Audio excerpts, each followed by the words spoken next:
Hi, I'm David Pakman, host of the David Pakman Show on Free Speech TV, and I want to tell you about the importance of becoming a member of Free Speech TV during this week's membership drive and really supporting media for the 99%. Programs like the David Pakman Show, the Thom Hartmann program on Free Speech TV, Democracy Now!, all the other great programming is supported directly by Free Speech TV existing. And Free Speech TV really depends on individual members to grow, to stay afloat, and to become a more and more important part of the dialogue. And you can actually become a member of Free Speech TV for $60 a year. It's $5 a month, or only 17 cents a day. And really what we're talking about here is literally pennies a day. I mean, a lot of people will spend more on their morning coffee than it would take to be a huge supporter of Free Speech TV.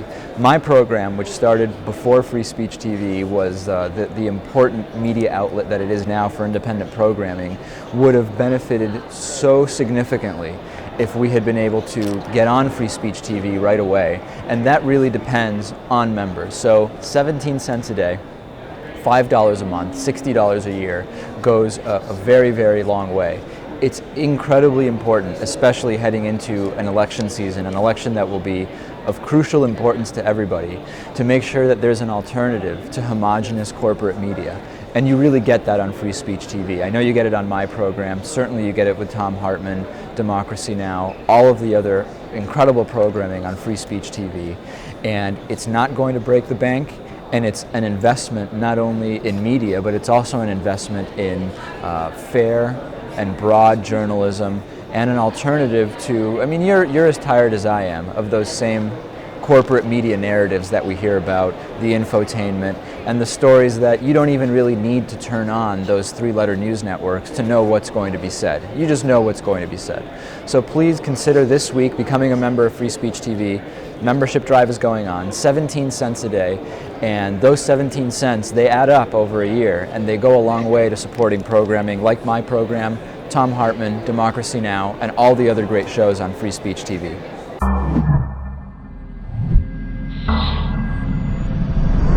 I'm here with Congressman Keith Ellison from Minnesota's 5th District, a Democrat. Yep. Great to meet you, great to talk to you. Good to be here, Dave. Yeah. Let's start with the Progressive Caucus. I'm Yes. fascinated in the Progressive Caucus because it is it the biggest or one of the biggest caucuses at this point? I think it may be the biggest. I would say it's probably got the most Democratic members. Okay. But the Republican study group is significantly larger and better funded. And there are other caucuses that have a lot of weight and have a head start on the Progressive Caucus, organizationally speaking. So, for example, the Blue Dog Caucus is smaller, but they attract way more money. And of course, the Black Caucus, we often work in alignment with the Progressive Caucus.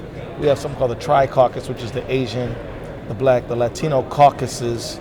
Then the Progressive Caucus, we call the Quad Caucus. So why do you think that there has been sometimes lack of consensus, or it can be hard to get the entire Progressive Caucus to be together on votes? Because in theory, these are the most progressive members of Right. Congress, and ideally they would be aligned on a lot of these votes.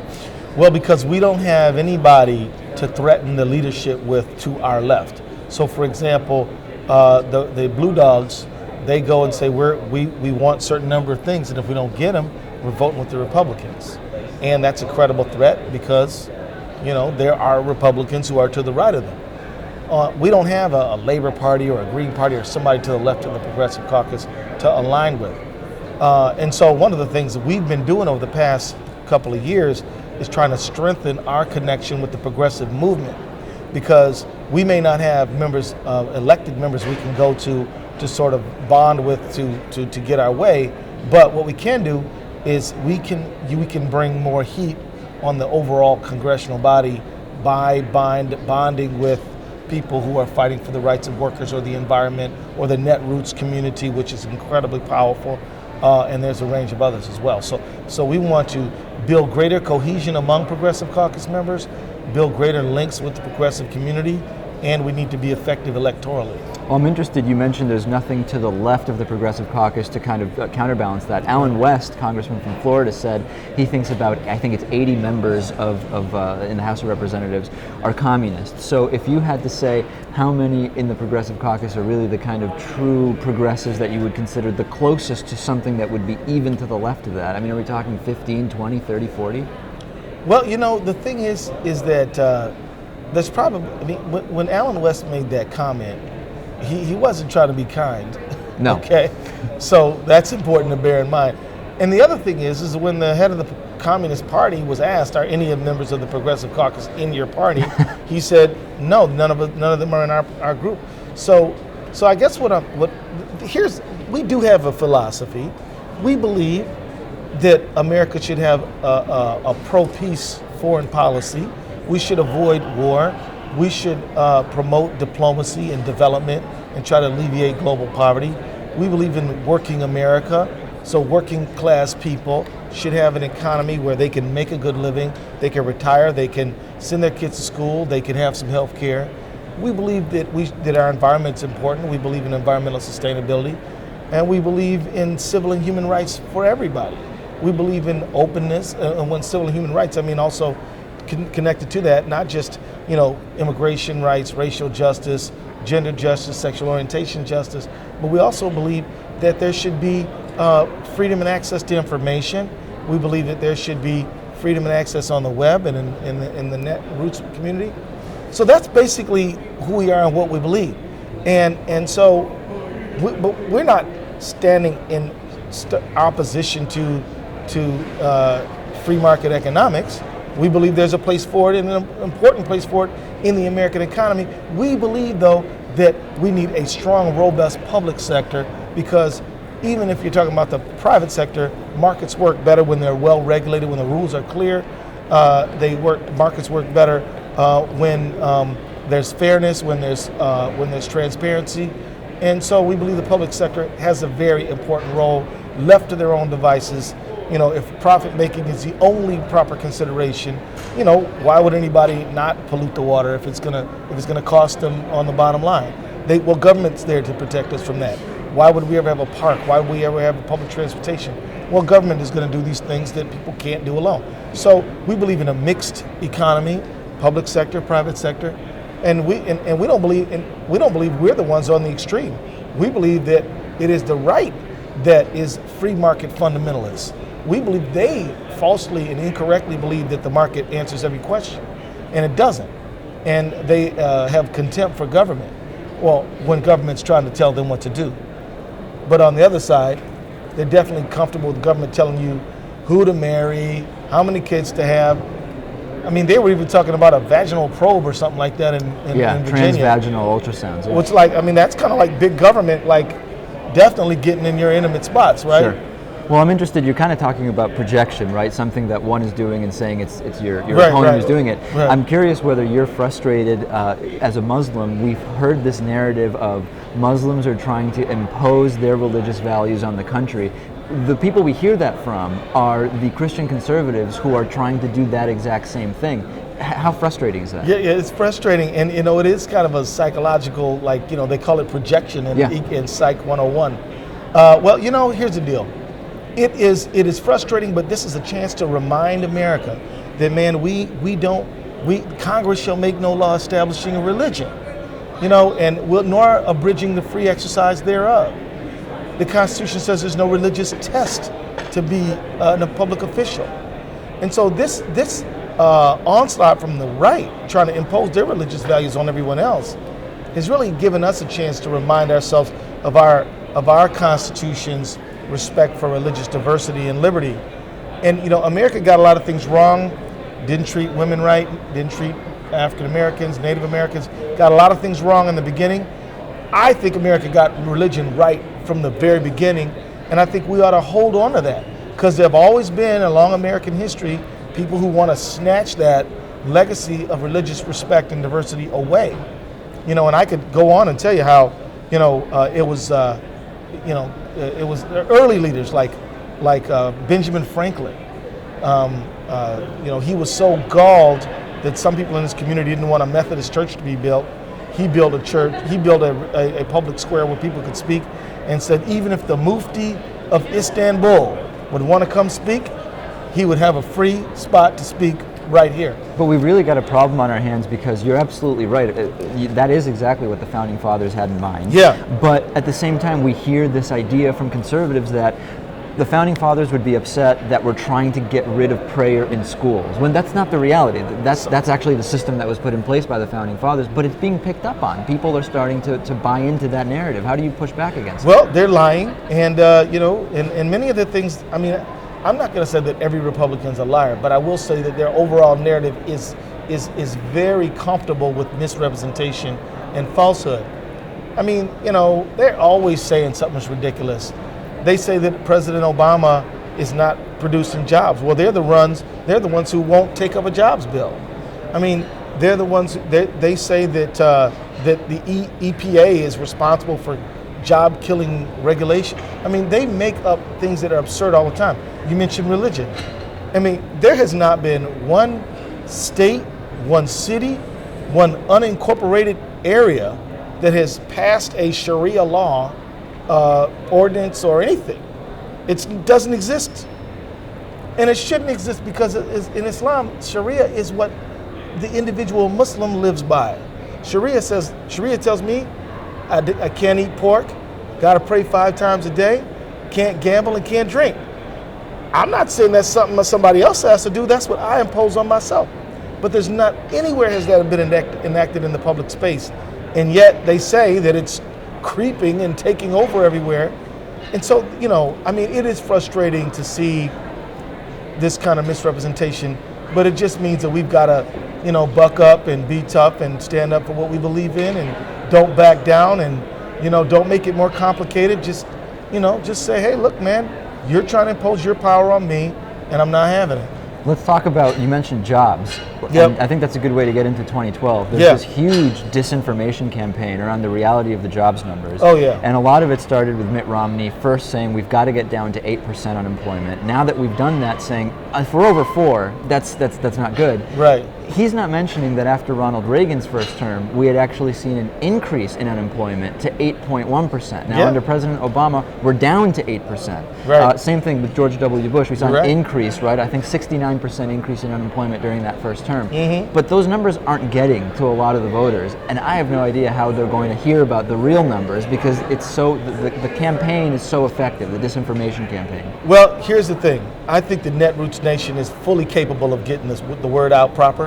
And, you guys, I mean, you're a member of the Netroots community. I would say, whether it's Twitter, Facebook, the internet, YouTube, whatever, you're reaching literally millions and millions of people, billions actually. Maybe, And, optimistically. Well, there's 7 billion people on planet Earth. I'm quite sure there's at least 1 billion who have access to some form of online information. So in my opinion, we are well able to do this. We are up to the challenge. We just have to do it. And we have to be aggressive, and we have to be clever. We have to think about creative ways to communicate. And so, I'm fully confident that if we're robust in our presentation, we can do it. Like, we just took a hit in Wisconsin. Well, the question is, you gonna get up off the canvas from that hit, or you gonna cry about it? I mean, I think I'm for getting up, personally. And I think that we've learned a lot. We're gonna take what we learned and just drive it straight through to November. My concern, though, is, and you mentioned it with Wisconsin, is that still something like 88% of in most races, the candidate with more money still wins, right? So you can be creative with social media, the internet, etc. But ultimately, what we saw in Wisconsin was Tom Barrett, 13% of the money, 46% of the vote. That's pretty good. Yeah. But he still lost, right? So how do you counteract that effect of money? So you said about 85% of the candidates who have more, when the candidate has more money, wins 85% of the time? Something like that, yeah. So like 15% don't. Right. So, okay, that's what we got. Let's work from there. Okay. Seriously, I mean, really, man, when I first ran in 2006, I didn't even have the second most money. I didn't have the third most money, but we won because we changed the way we campaign. Why do these people raise all this money? So they can give it to television. Well, what if we just knocked doors? What if our campaign was straight grassroots, where we went we made person to person, right, conversations. Our goal was 1 million conversations. We don't care about $1 million in ad buy. We're talking about 1 million conversations. I guarantee you, your cousin is going to believe you before some television saying that, XYZ, thing. And so we've just got to be clever about how we restructure what we do. And of course, the beauty of the virtual world is you can have that conversation not necessarily face to face. I exchange Twitters with people all the time. They tweet me, I tweet them back. Is that true now? Are you actually on Twitter or is it a staffer? I do all my Twitter. Now on my campaign, sometimes they do announcements and or they'll call me and say, well, can we tweet this or should we tweet that? So but I often do the tweeting with my own fingers. You're on there. And on my congressional, I do 100% of the tweeting. So I got about 28,300 people on my congressional Twitter account, almost 4,000 on my campaign account, and I respond to people. Now, if somebody says something like completely antagonistic, do you engage with that? I usually ignore it. Okay. And that's what I do. I block a lot of those people because they don't really want to talk. They want to waste my time. Sure. But if somebody has a legitimate point of view that's different from mine, and I believe they're asking me a good faith question about my position, I'll tweet them back. All right. And they'll tweet me, and I'll tweet them, and I'm at Keith Ellison. At Keith Ellison. How about Facebook? I'm no good on Facebook. Okay. I don't really understand it. I'm no good on Facebook. So the staff does the Facebook, but I do the Twitter, and and I try to do a lot of stuff with YouTube. So we like to do a lot of video. So we're talking directly to the people. So now I might do a written op-ed, we'll tweet about, and then we'll do a YouTube talking about the op-ed. So we're trying to hit them on multiple levels. I like it. 2012, what do you agree with me that jobs may be the central point and that therefore it's important to push back against the disinformation? Is it going to be the social issues? We saw President Obama on marriage equality. What do you think? Well, it's all in the mix, but I think the most important thing is good jobs. And I think the president has got to continue to fight for good jobs. And the president's got to have this attitude. You're either going to pass the job bill, or I am going to pin it on you that you didn't help me pass the job bill. And so I think he's got to he's got to be very aggressive with that. I like the fact that he's going after the abuses of Bain Capital and hedge fund. I don't agree with the people who don't agree with him on that issue. And I think that we need to understand that there is a difference between, as Rick Perry famously said, there's a difference between venture capital and vulture capital. Right. And Mr. Romney needs to defend his vulture capital record. And but I think he's got to do what he did last time a little bit, which is to capture people's imagination. And it has to focus around our economy. And he has to address not only the good jobs, but also foreclosure. And we've got to talk about other issues connected, like education, like things like that. These are the things that are going to give people a better life. I've run in many elections, and I'm convinced that elections are not really about what you did. They're about what you proposed to do, and what you did can help people either believe you or not. Sure. Right? Well, the issue I see is there are certain things which people believe President Obama proposed and didn't happen, and that may be affecting them in this next election. The thing is, those people, they're not really into Mitt Romney's philosophy either. So a lot of people are in a tough spot. They certainly don't want Romney to win, but they may not be that enthusiastic about Obama. Well, yeah. And so what Obama's going to have to be able to do is, without just totally acting like he's trying to cast blame aside, say, look, this is the American Jobs Act. Here's what it has in it. I am asking them to at least have a debate on it. They won't do it. Every American needs to know that bill is sitting on John Boehner's desk and he won't move it. That's very important. John Boehner reporters need to say, why won't you at least have a debate on Obama's, American Jobs Act? Are you afraid it's going to pass? Are you trying to sabotage the economy? This is an important narrative, because it's true. Mitch McConnell said the most important thing is to make Obama one-term president. What that means is they know that high job numbers, unemployment, hurts the president's chances of re-election. So they are deliberately not taking up jobs bills. So, I mean, to me, that is about as unpatriotic a thing to do as you could possibly imagine. So I'm losing my house, can't pay my student loans, all maxed out on my credit cards, because you're trying to beat Obama? What? This is ridiculous. So I think the president's got to pin it on him, and he's got to be relentless, and and that's the way it is.